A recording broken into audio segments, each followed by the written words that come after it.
ফিরে দেখা 21শে জুলাই 1993।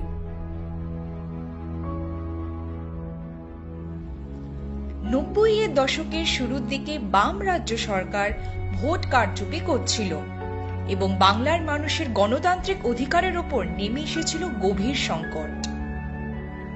মমতা বন্দ্যোপাধ্যায় গণতন্ত্রের ওপর নেমে আসা এই নির্মম আক্রমণ মেনে নিতে পারেননি।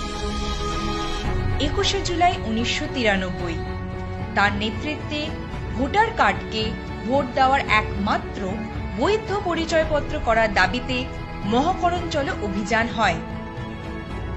সেই দিন রাইটার্সমুখী মিছিল শান্তিপূর্ণভাবে এগোচ্ছিল, কিন্তু হঠাৎ সেই নিরীহ মানুষগুলিকে আক্রমণ করে পুলিশ।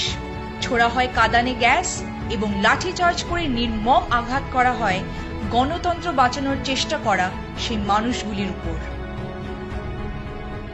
ওই বর্বরচিত অত্যাচারে শতাধিক মানুষ গুরুতরভাবে আহত হন। শান্তিপূর্ণ প্রতিবাদ করা দিদির ওপর নেমে আসে প্রাণঘাতী আঘাত। পুলিশের গুলিতে 13 জন শহীদ হন। গণতন্ত্র হতবাক হয়ে দেখে সেই নিথর রক্তাক্ত দেহগুলিকে। দিদির চোখের সামনে তার সঙ্গীদের নির্মম মৃত্যু তাকে অন্যায়ের বিরুদ্ধে সোচ্চার হতে আরো দৃঢ় প্রতিজ্ঞ করে তোলে। তিনি আমরণ গণতন্ত্র রক্ষা ও অন্যায়ের বিরুদ্ধে আপোষহীন সংগ্রাম করার প্রতিজ্ঞা নেন।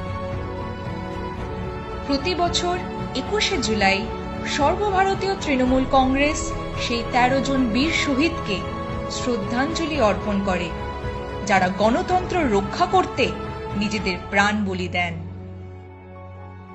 1993 সাল থেকে প্রতি বছর দিদির নেতৃত্বে শহীদ দিবস সমাবেশে অংশগ্রহণ করেন লাখ লাখ মানুষ।